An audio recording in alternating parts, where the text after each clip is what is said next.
Cracks going sideways, but the cracks are curved. In the northern hemisphere, they curve to the left. In the southern hemisphere, the crack curves to the right. And at the equator, it's disturbed. They go all directions. It's the Coriolis effect.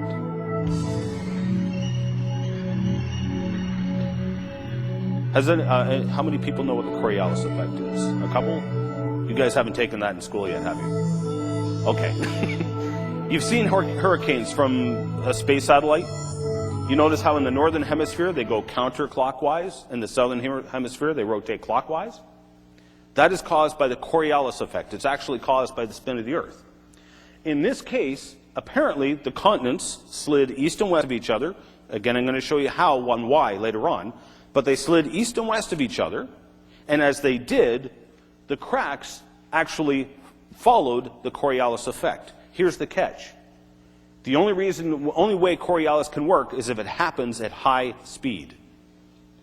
In other words, today we're told that the continents are dividing from each other at roughly the rate a fingernail grows. Not very fast.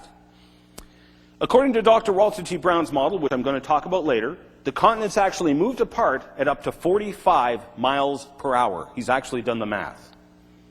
That is fast enough for Coriolis to take effect. So what has happened is on the east coast of Canada and the United States, you can actually see the mountains have rotated. And so consequently, within those layers that are making up the mountains, you have all these upright plants. They have also been twisted by the Coriolis effect. It is all evidence of rapid continental division, catastrophe, if you will. Okay, how many people have been to Washington State? One or two? Okay. You may or may not have seen this. When you're heading out there on the interstate, I forget which interstate this is, you see some pretty spectacular sights. This is the Columbia River Gorge, and these are all lavas. In other words, this was all molten rock that poured out onto the surface of the land. It's up to 10,000 feet thick. Huge lava flows. There's actually several out on the west coast. Now here's the catch. They have ball pillows, or pillow lavas all over the place. Guess how pillow lavas are made? Underwater. Who said that? Good man, you passed the test. All right. He's right. Pillow lavas are made underwater. Wait a minute, 10,000 foot thick lava flows?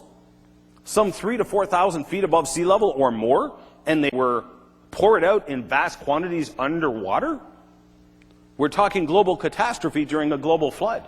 That's what it is. Here's a map of those lava flows alone. There's also the Snake River lava flows, which actually I think are included in those. At any rate, here's my point. We do not see catastrophic lava flows like this forming today, and if we did, it would be a study in catastrophe, not long and slow geologic processes. Anybody recognize what these are? Want to take a guess? Go for it. You got it. Yeah, that's it, exactly. Do you know what the ones that grow from the cave floor are called? Stalagmites, okay? Easy way to remember. Stalactites stick tight to the ceiling. Stalagmites might get to the ceiling. Really easy way to remember, okay? Now, conventional geologists in the past have said that these stalactites take thousands of years to grow. In fact, not far from my home, there is a cave, a touring cave, and when you take a tour in that cave, they tell you the stalactites grow at roughly 1,000 years per centimeter. Now that one there is about 12 centimeters long. That's stalactite. So going by that assumption, How old should that stalactite be? At 1 centimeter for every 1,000 years, 12 centimeters long. 12,000 years. Old, right?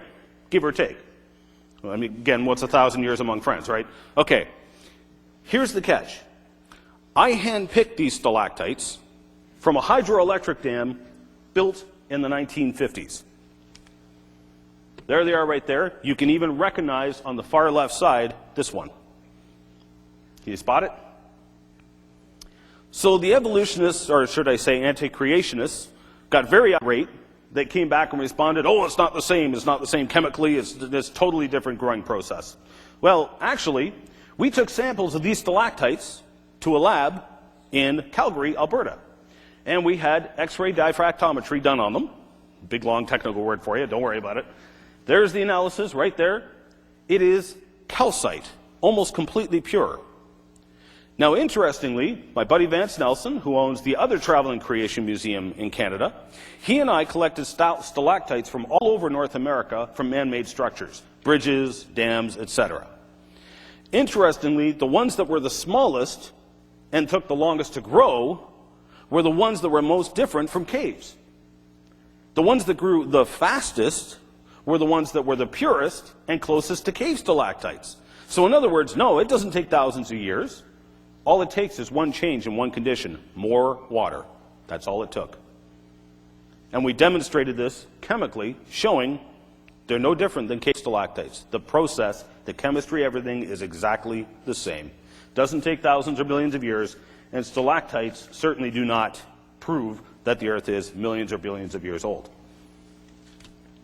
What do I got next? Oh, yes, okay. And here's another sample I got with me. I think some of you actually figured out what this was. Did any of you ladies take a look at this already?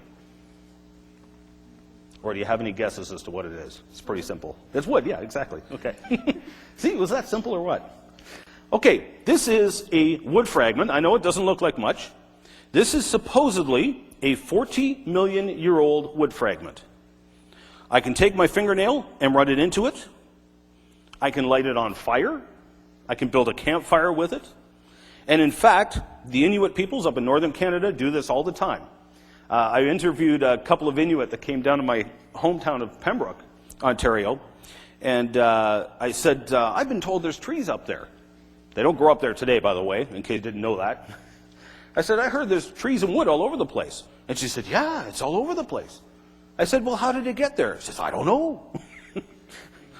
But they actually use it for campfires all the time. So this precious 40-million-year-old, they're burning it all over the place. Now here's the thing. This wood fragment came from a place called Axel Heiberg Island. There are polystrate stumps all over the place. You know what the term means now. There's the red star marking Axel Heiberg Island. You can actually take core samples of the tree rings. You can cut it with a saw. You can study the trees as they are sitting there. They are assumed to have been buried, as Joggins was, as they grew. The same as Joggins, the roots are gone. It's very rare to find a stump with roots still attached. Obviously, they didn't grow there. They've been ripped up and transported there by a flood. But here's the thing. This wood tells a very interesting story. These are micrographs of the tree rings. Now, down here on the bottom, these are the tree rings from a redwood tree in British Columbia today in a temperate climate. So at the beginning of the growing season, in the spring, this is a ring, this is a ring, and this is a ring. So if you were to follow it around, the ring goes around in a big circle and then comes back, okay? So in the springtime, the tree grows a fast, soft layer called the early wood. And you can actually see it there, the whiter stuff. Look at the size of the cells. They're huge. They're big, soft, celled layers. And then, in preparation for winter, it grows a thick, hard outer layer called the late wood. And you can actually see it, and then it stops for the winter, and then starts growing again in the spring with the early wood. Late wood stops for the winter. Early wood, late wood stops for the winter. You follow me so far, right? Okay. Here is a sample of one of the tree rings from the Axel Heiberg wood. The tree rings are so indistinguishable, they actually had to mark it in the photograph. There's one, there's the other. First thing you'll notice is it's to scale. What took a tree in modern times in a temperate climate, what took a tree 5 years to grow, the Axel Heiberg trees grew in 1 season. This is in the Canadian high Arctic. It's nighttime for half the year. The temperature in the wintertime gets down to 40 below regularly. It is not a wonderful environment for trees, okay? Now, on top of that, you'll notice there is no latewood. These trees, it's as if they did not experience winter.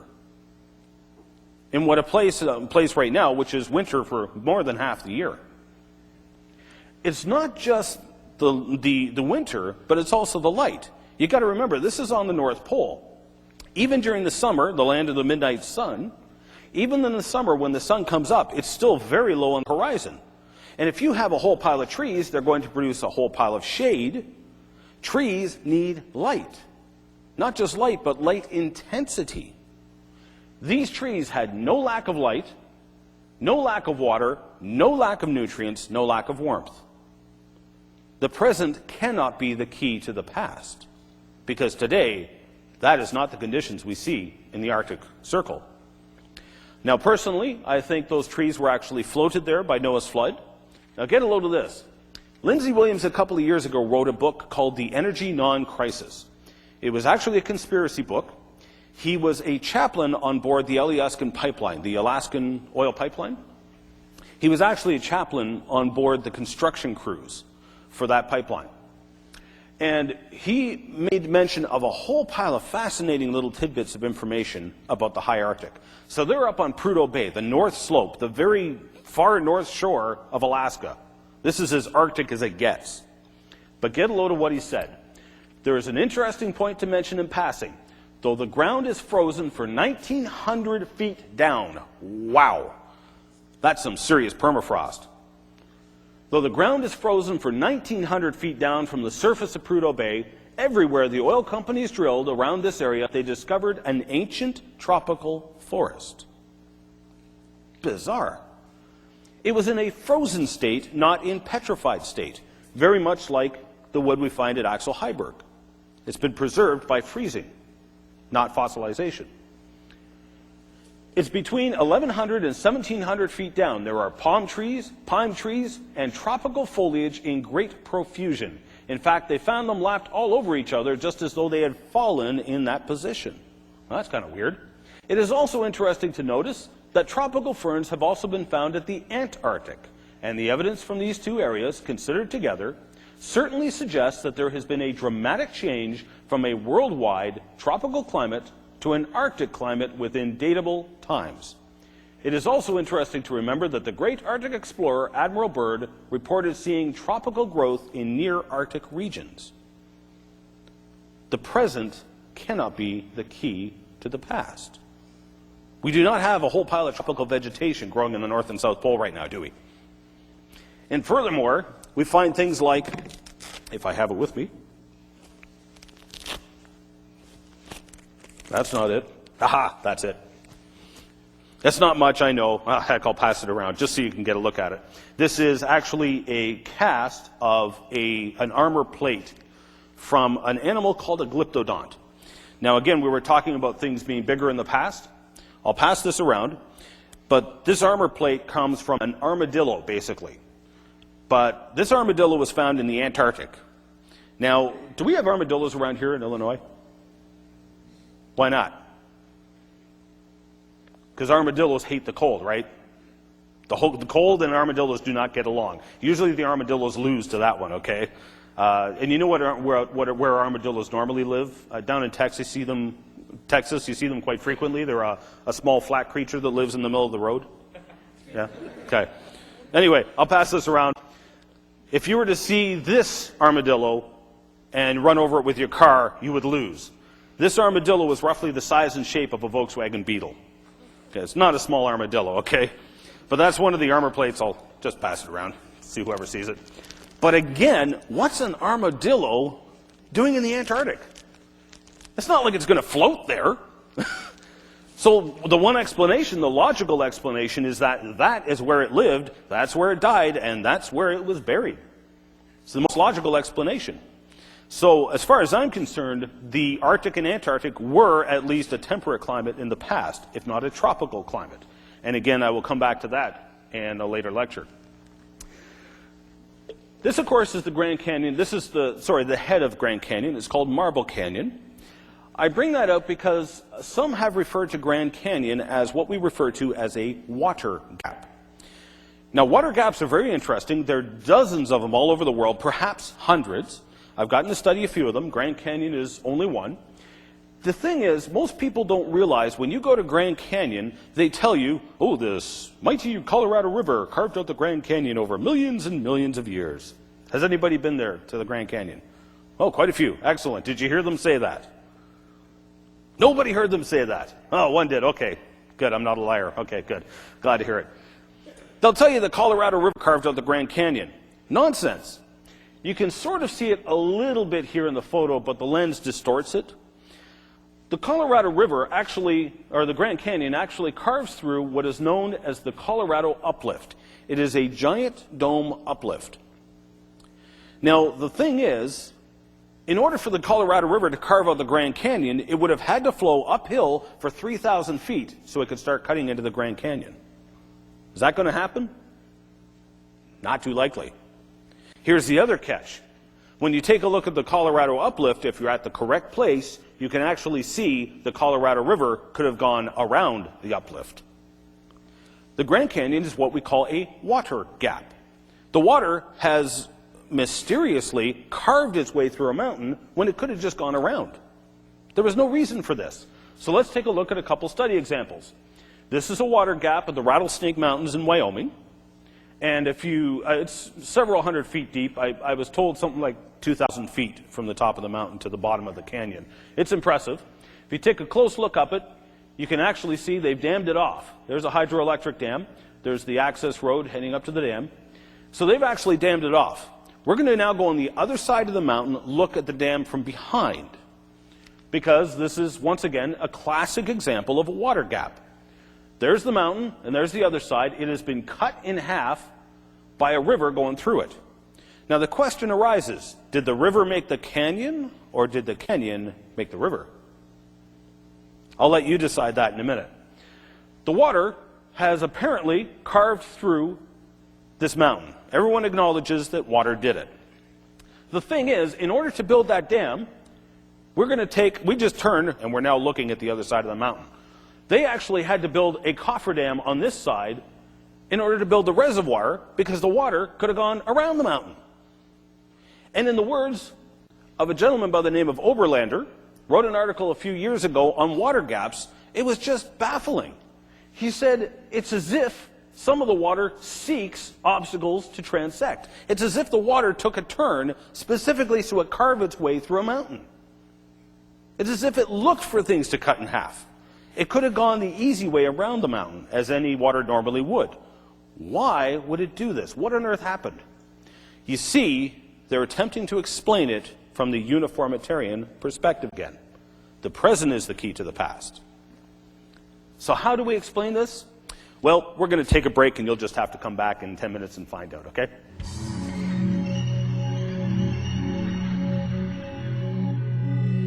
And we're trying to figure out how on earth did this puny little river cut right through a mountain when all it had to do was take the easy way around. What on earth went on here? This comes back to the uniformitarian principles. The present is the key to the past. You see, it's a false presumption. The river is going through there, and sure, it's eroding the canyon out some more right now. So if the present is the key to the past, the river has always eroded it. But that doesn't work. With the Grand Canyon, the water has to go uphill 3,000 feet. Can't do it. In this case, it'd have to go uphill at least 1,000 feet when all it has to do is go around. Why did it do this? However, within the idea of a global flood, and the present not being the key to the past, it's quite simple. You see, the global flood starts with the water being above the mountains. You see where I'm going with this pretty quick, don't you? It's pretty simple. Within a global flood context, the water starts above the mountains. Now here's the thing. We were talking about these rocks we came up with the question, why were these rocks booking along at 75 miles an hour? That's even and on a 2-degree hill slope. It makes no sense. What on earth is going to make the water move at 75 miles an hour? Well, again, this comes back to a global flood. Dr. John Baumgartner's team were performing computer modeling of a global flood. And what they discovered, serendipitously, this was not in the original plan, this was not part of the original research, they found that the moment the water comes above the continents, it breaks down into Coriolis vortices. In other words, in the northern hemisphere, we had gigantic swirls of water moving counterclockwise, and in the southern hemisphere, we had gigantic swirls of water moving clockwise. These swirls of water were getting into the hundreds of miles an hour in the computer modeling. Well, lo and behold, now we have not only water above the land, we have water moving fast enough on a 2-degree downhill slope to pick up rocks in Idaho, transporting them 700 to 800 kilometers at 60 to 75 miles an hour, somewhere in that range. It all stacks up and makes sense within the context of a global flood.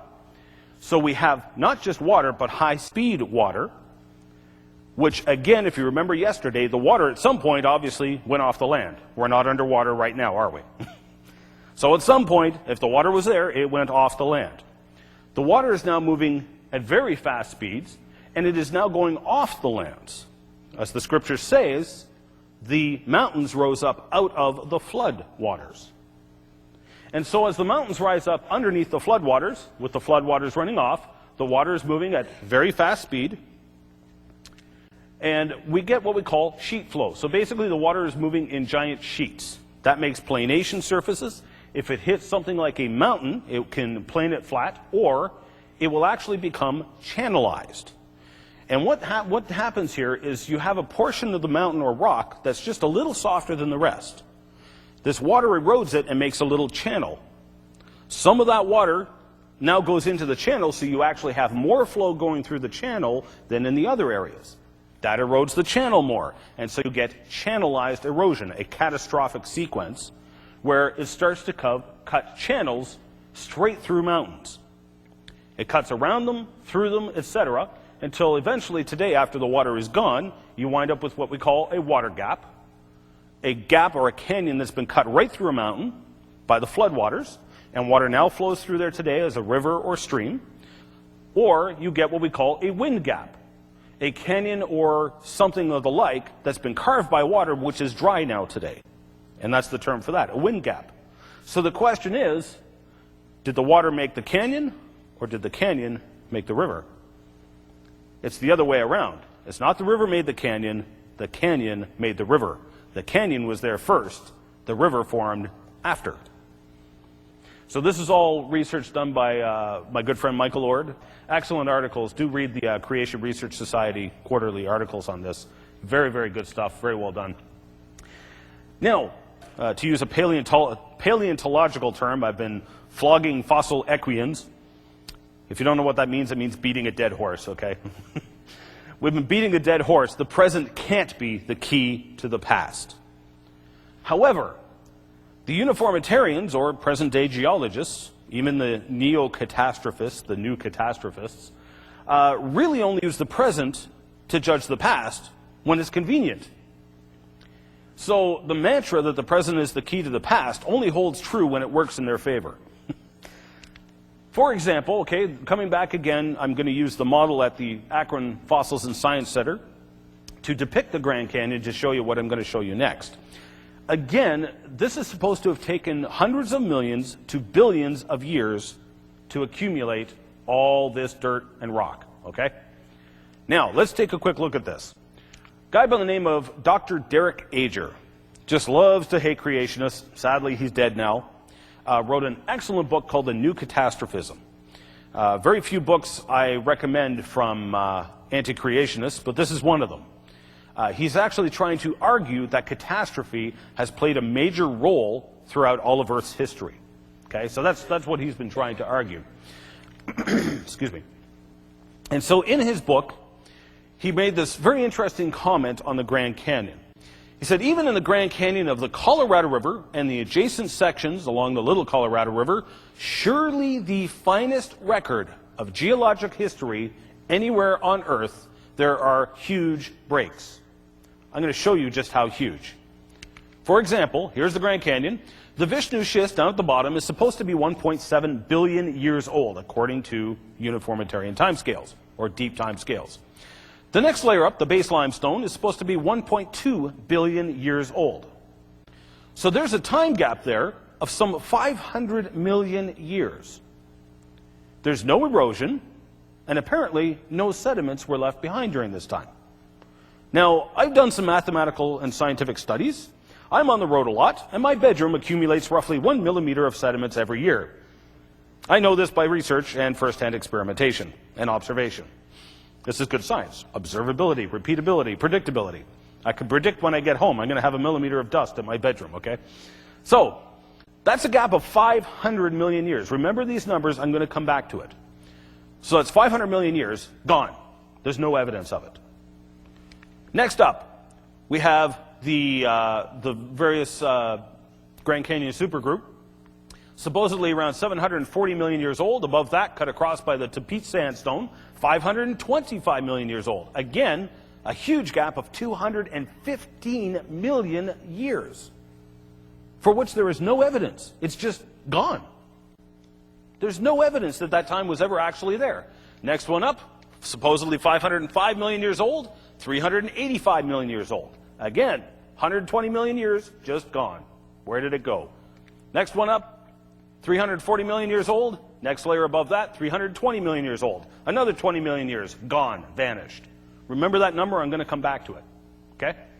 We're going to play with that number just a little bit. You'll notice that's the smallest number I've given you so far of missing geologic time.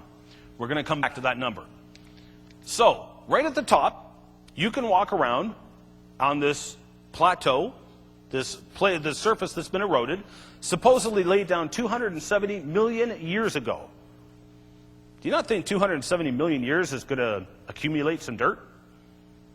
You think there's not going to be some erosion going on?